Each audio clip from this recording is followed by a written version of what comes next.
शुद्ध आत्मा को अनंत वंदन नमन। आगमों में दो प्रकार की उपमा के स्तर पे दो प्रकार की मक्खियाँ बताइए। मक्खी होती ना, फ्लाई, हाउस फ्लाई कहते इसको। दो प्रकार की मक्खियाँ बताइए। वैसे तो मक्खी एक ही प्रकार की होती हैं, लेकिन बताने का अभिप्राय ये है आगमों के अंदर कि मक्खी किसके ऊपर जाकर बैठती है तो कैसा रिएक्शन होता है। मक्खी जहाँ, क्योंकि मक्खी का स्वभाव क्या है, बैठना। उसका स्वभाव क्या है, कहीं तो जाके बैठेगी। जैसे हम भी तो कहीं ना कहीं बैठते हैं, ऐसे मक्खी भी किसी न किसी वस्तु पे जाकर के क्या करती है, बैठती है। तो ऐसे ही आगमों के अंदर मक्खी को बताया है कि एक मक्खी ऐसी है जो मिश्री की डली पर जाकर के क्या हो जाती है, बैठती है। दूसरा बताया कि एक मक्खी ऐसी है जो शहद के ऊपर जाकर बैठ जाती है। अब क्या रिएक्शन होगा?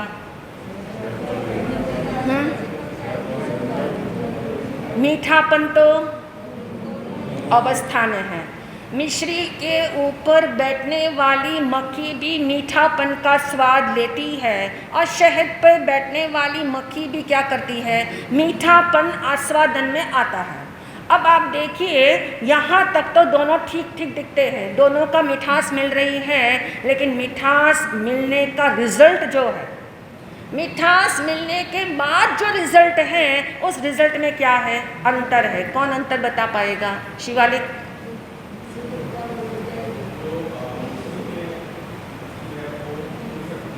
हाँ, बहुत सुंदर, चिपक जाएगी। यानी मिश्री की डली पर बैठी हुई मक्खी जो है, जब चाहे वो क्या कर सकती है, उड़ सकती है। उसके पंख इतने सक्षम हैं कि वो बैठी है जब तक बैठी है, लेकिन जब वो उड़ना चाहे तो क्या कर लेती है, वो उड़ सकती है। लेकिन शहद की मक्खी जो है जहाँ पे बैठती है और फिर उड़ने का उसको विचार भी आए कि मैं यहाँ से उड़ जाऊँ, तो पंख जो है उसके इतने भारी हो गए हैं, वो पंख इतने चिपक गए हैं, वो पंख जो है इतने चिकने हो गए हैं कि वो ताकत नहीं लगा पा रही है उससे ऊपर उठने की। बस यही बात हमारी चल रही थी। टॉप मिला है तो स्टॉप मत कर, टॉप मिला है तो स्टॉप मत कर। कल का ये सूत्र हमने दो विभागों में जाना। एक विभाग हमने जाना जैसे मिश्री के ऊपर मक्खी बैठे, ऐसा रिएक्शन, कौन सा रिएक्शन है वो,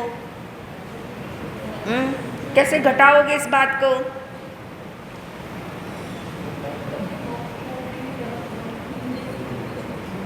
कौन बता पाएगा? हाँ अनूप जी।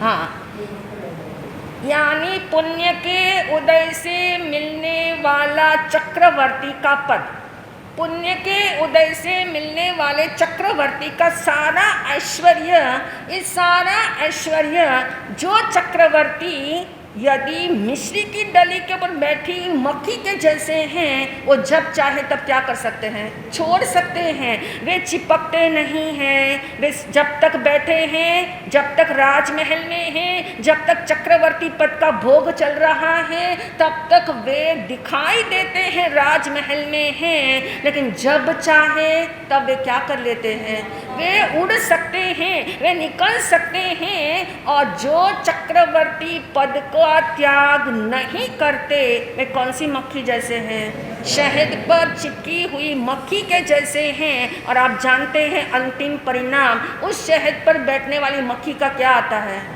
मरण। उसकी मृत्यु वहीं हो जाती है। जितना वो निकलना चाहती है उतना अंदर अंदर धंसती चली जाती है। यही बात जो है जैन आगमों के अंदर 12 प्रकार के चक्रवर्ती और 12 चक्रवर्ती का रेशियो कल आपको बता दिया था। कौन सा रेशियो है, रेशियो क्या है? 12 में से, क्योंकि कल कोई भाई विपुल जी पूछ रहे थे, 2 नरक में गए और 2 देवलोक में भी चले गए। कितना ब्रेकअप करो इसका, 12 का ब्रेकअप कौन करेगा? 8 2 2 8 + 2 + 2 8 जो है कहाँ गए? मोक्ष में। 12 में से 10 ने क्या किया? मिश्री की ऊपर बैठने वाली मक्खी की तरह क्या कर दिया? छोड़ दिया चक्रवर्ती पद को। और 2 जो है वो क्या कर गए? चिपक करके रह गए। 2 ने चक्रवर्ती पद का त्याग नहीं किया। उन्हें लगा टॉप मिला है तो क्यों, क्या फील करो, टॉप मिला है तो एंजॉय करने में स्टॉप मत कर। टॉप का मिला हुआ है, पुण्य का उदय है, मैंने ही तो पुण्य बांधा हुआ है, किसी जन्म में मैंने अनारंभी पुण्य इतना किया हुआ है, उसके फलस्वरूप ये सब कुछ मिला है। और ये आसान नहीं है सबको मिलना। चक्रवर्ती बनना आसान है क्या? चक्रवर्ती जितना पुण्य इकट्ठा करना बिल्कुल आसान खेल नहीं है। तो वो कहते टॉप मिला है तो स्टॉप मत कर। लेकिन आप जानते हैं 10 ने क्या किया? टॉप मिला है तो जब तक मुझे टॉप मोस्ट ना मिले तब तक स्टॉप नहीं करना। टॉप मिला हुआ है, अच्छी काया मिली हुई है, अच्छा ऐशो आराम मिला हुआ है, टॉप मिला हुआ है, सब कुछ टॉप मिला हुआ है।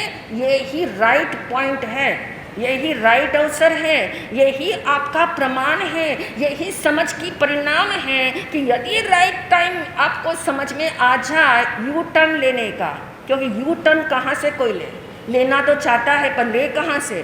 तो कहते हैं अनुकूलता के अंदर, अनुकूलता यानी जितना जो चाहिए सामान जीने के लिए, उससे अधिक जिसको मिला हुआ हो उसको क्या कहेंगे? अनुकूलता। वो अनुकूलता का दौर चल रहा हो और उस समय यदि यू टर्न देने की सक्षमता ना हो, समझ ना हो, बेहोशी चल रही हो और उसी समय राइट डिसीजन नहीं हो पाता और चिपकाव बढ़ता चला जाता है। और इसलिए कहा गया कि यदि चक्रवर्ती इस बात का विचार करने लगते हैं, आज मुझे सब कुछ टॉप का मिला हुआ है, लेकिन मेरे ऊपर किसका शासन है? मेरे ऊपर किसका शासन है अंशुल? कर्मों का शासन है, मेरे ऊपर काल का भी शासन है। ऐसा तो होगा नहीं कि चक्रवर्ती बन गए तो क्या नहीं होगा, बीमारी नहीं आएगी? आएगी कि नहीं आएगी? चक्रवर्ती बन गए तो बीमारी भी आ सकती है, चक्रवर्ती बन गए तो बुढ़ापा भी आ सकता है, चक्रवर्ती बन गए तो क्या हो गया, मृत्यु भी आ सकती है। जब ये बात सोचने में आई, ये बात उनके चिंतन में आई, तो सबसे पहले चक्रवर्ती कहाँ से सोचना प्रारंभ करता है? उन 10 चक्रवर्तियों की बात है जिसमें से 8 जो है वो तो मोक्ष में चले गए और 2 कहाँ रह गए? देवलोक में जाएंगे आगे जाकर के मोक्ष में। तो ये ब्रेकअप है 8 + 2 + 2। अब हमें इस ब्रेकअप से कोई मतलब नहीं, हमें तो उनके चिंतन से मतलब है। उन 10 ने क्या चिंतन किया जो उन दोनों ने नहीं किया? जो 2 थे जो शहद पर बैठने वाली मक्खी जैसे घोषित हो गए, उन दोनों के अंदर ये बातें क्यों पिरोई नहीं गई, ये बातें उनके अंदर क्यों समझ में नहीं आई? क्योंकि यहाँ तक तो सभी साथ साथ चलते हैं। नंबर 1 का पॉइंट, जो चक्रवर्ती ने सोचना प्रारंभ किया, कहाँ से सोच प्रारंभ हुई उनकी? कहाँ से सोच प्रारंभ हुई? कहाँ से सोच आती है बताओ? जो सोच हमें क्यों नहीं आती? शब्द है 12 प्रकार की भावना में पहली भावना कौन सी है? अनित्य। कभी भी शुरुआत किसी की भी यदि टर्निंग पॉइंट की होती है तो वहाँ से होती है कि जो मुझे मिला है वो सब टेम्पररी है, जो मुझे मिला है वो कायम नहीं है। मैं कायम हूँ, मेरा कुछ भी कायम नहीं है। मैं कायम हूँ लेकिन मेरा कुछ भी, मेरा जिसको मेरा मेरा करके लेबल लगा लो, वो कायम नहीं रहता। यानी ये बात समझने आते आते इतनी देर लग जाती है, ये बात ही समझ में नहीं आती कि जो मैंने कमाया है वो मेरा नहीं है तो किसका है?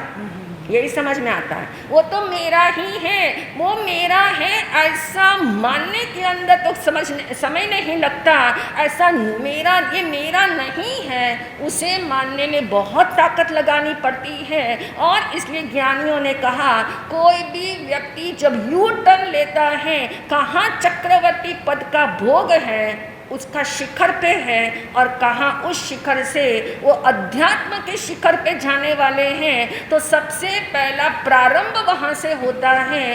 अनित्य का चिंतन चलता है।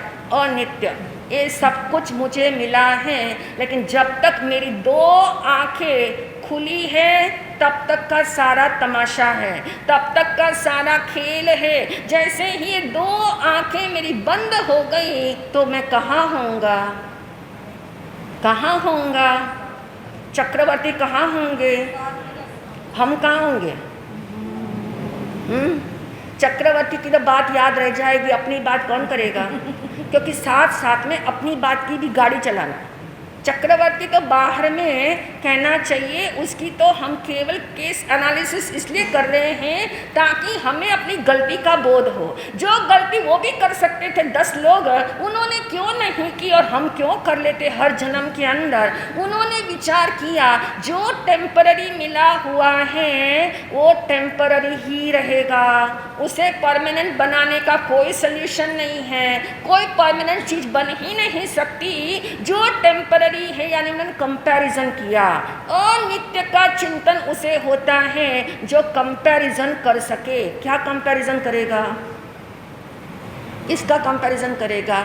टेम्पररी सुख के साथ परमानेंट सुख का कंपैरिजन करेगा। टेम्पररी को और परमानेंट को जो जानता होगा वही तो कंपैरिजन करेगा। जो जानता ही ना हो वो कंपैरिजन किस बात का करेगा? रिलेटिव सुख क्या है, रियल सुख क्या है, इंद्रियों का सुख क्या है, अतीन्द्रिय का सुख क्या है। यानी इतनी बातें जो समझ में जिसको आती हो तब वो चिंतन करना प्रारंभ करता है। लेकिन सभी की यात्रा अनित्य से शुरू होती है कि कुछ भी यहाँ कायम नहीं है। ये लाइफ मेरी जो है वो भी कैसी है? टेम्पररी है। क्यों टेम्पररी है? किसके कारण है? ये लाइफ किसके कारण है? आयुष्य कर्म के कारण, क्योंकि आयुष्य कर्म का फल है। ये जीवन जो मुझे मिला है आयुष्य कर्म का फल है, और कोई भी कर्म का फल जिसका प्रारंभ भी है और जिसका अंत भी है। जिसका प्रारंभ है जिसका अंत है वो सब टेम्पररी की कैटेगरी में आप डाल सकते हो। न जिसका प्रारंभ है और न जिसका अंत है वो सब कौन सी कैटेगरी में आएंगे? परमानेंट की कैटेगरी में आएंगे। तो अब जो है उनकी यात्रा चिंतन की यहाँ से शुरू होती है। सब कुछ मिला है लेकिन सब कुछ कैसा है? क्षणिक है, पानी के बुलबुले जैसा है। जीवन अध्रुव शब्द है। अध्रुव, ध्रुव किसके साथ जोड़ना? ध्रुव जब शब्द आए तो आत्मा के साथ जोड़ना, अध्रुव आए तो किसके साथ जोड़ना? जीवन के साथ, संसार के साथ। ये संसार जो है उसमें मिलने वाली जितनी चीज़ें हैं वो सब अध्रुव है, यानी पानी के बुलबुले जैसा है। ये पानी का बुलबुला कब फूट जाएगा उसकी खबर नहीं, यानी फूटने ही वाला है। ऐसा समझ करके जो अपना कहते हैं असेसमेंट करते हैं, जो अपना अवलोकन करते हैं, जिन्हें ये समझ में आ गया कि जो मुझे मिला है वो नित्य नहीं है, और धीमे से उसकी चाल प्रारंभ होती है। पहला शब्द जो चक्रवर्ती सोचते हैं वो अनित्यता के बारे में सोचते हैं। नंबर टू क्या सोचते होंगे? अनित्य तो सोच लिया, अब क्या सोचेंगे वो?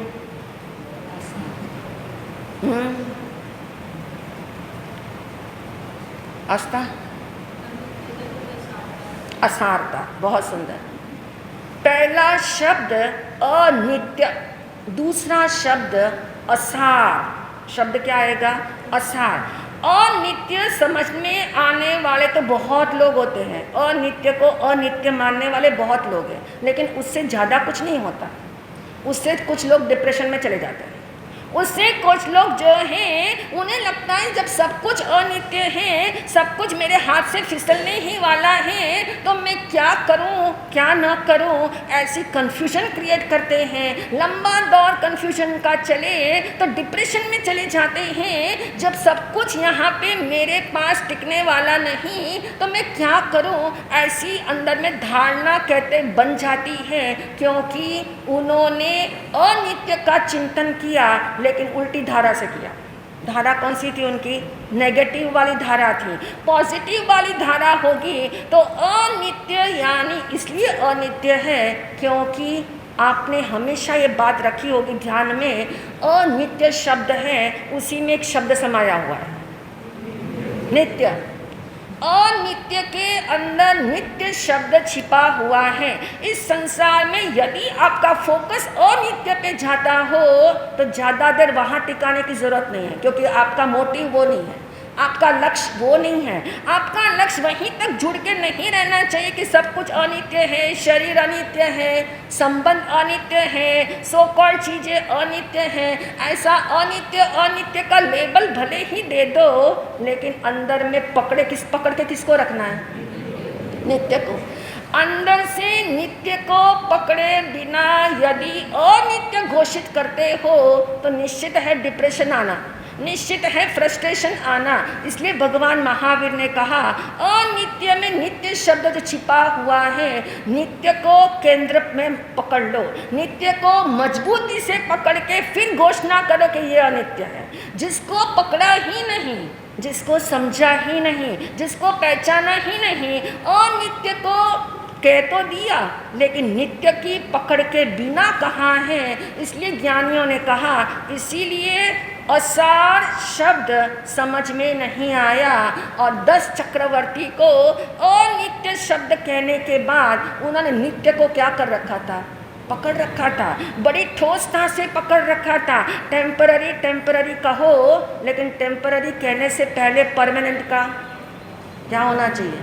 बोध होना चाहिए। आप हवाई जहाज को देखो, वो हवाई जहाज आकाश में कितना ऊंचा होता है, पूरे मोशन में होता है, गतिशील होता है। और वो गतिशील जो है हवाई जहाज जब धरती पे लैंड करता है तो किस बल पे करता है? कौन सा फिजिक्स का लॉ है जिसके कारण वो चलती हुई चीज आकर के धरती पे लैंडिंग करती है?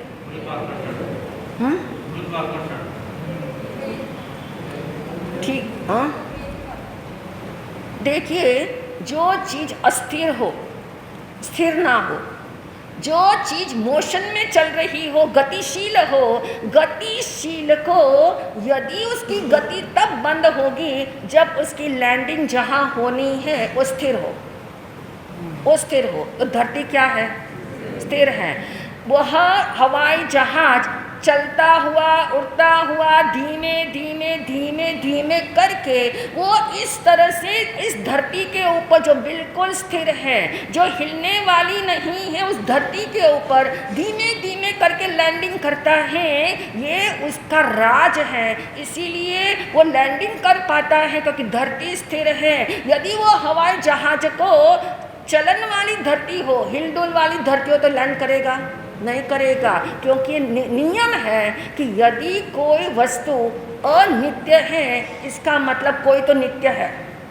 पंखा यदि चल रहा है और पंखे की पंखुड़ियाँ क्या है? अनित्य है, तो नित्य क्या है पंखे में? जो बीच का गोल है, सेंटर पार्ट जो है वो क्या है? नित्य है।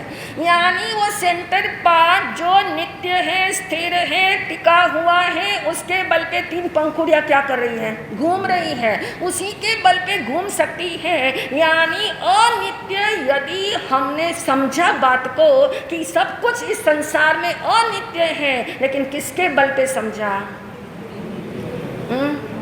नित्य के बल पे। यदि नित्य के बल पे नहीं समझोगे, नित्य को पकड़ के नहीं रखोगे, नित्य से अपनापन नहीं करोगे, तो अनित्य जो है वो बहुत परेशान करेगा।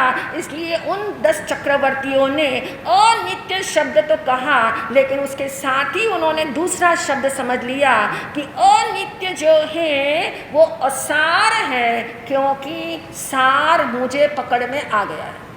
अनित्य असार है क्योंकि सार उनकी समझ में आ गया, सार उनकी पकड़ में आ गया। तो सार क्या है?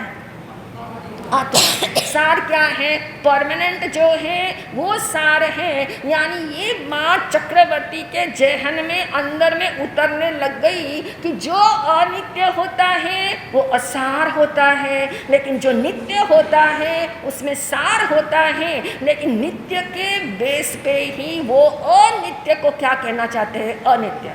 नित्य जब तक पकड़ में न आया हो, नित्य समझ में न आया हो, आत्मा समझ में न आया हो, आत्मा का स्वरूप समझ में न आया हो, और फिर घोषणा कर दो कि सब कुछ क्या है? बेकार है, सब कुछ असार है, फिर तो निराशावादी बन जाओगे, फिर तो जो है डिप्रेशन आ जाएगी, फिर लगता है हम तो बहुत इंट्रोवर्ट हो गए, फिर लगता है हम अकेले रह गए। ये सब फीलिंग्स किस लिए आती हैं? क्योंकि नित्य की स्थापना नित्य में नहीं की और किस में कर दी? नित्य की स्थापना अनित्य में कर दी, अनित्य में कर दी। और फिर कहते हैं हम जो हैं सही ट्रैक पे चल रहे हैं, यहीं से करेक्शन करना है। तो कल हम विचार करेंगे वो 10 चक्रवर्ती जो विचार करते हैं, ऐसा विचार मैं कैसे कर सकता हूँ? मेरे एरिया के अंदर उनके तो बहुत बड़ा एरिया है, मेरा एरिया तो बहुत छोटा है। उनके सामने मेरे को जो कुछ मिला हुआ है वो तो बहुत तुच्छ है। तो उतना सा छोटे एरिया के अंदर मैं कैसे चिंतन कर सकता हूँ? और वो चिंतन जो है मेरे अंदर में जो सोया हुआ रहस्य है, जो सोया हुई संभावना है, उसको क्या कर सकता है? उसको खोल सकता है इन्हीं भावों के साथ। ओम शांति। आज का आंतरिक तप का नाम है वयावृत्य। बोल के देखिए इसको, यानी वया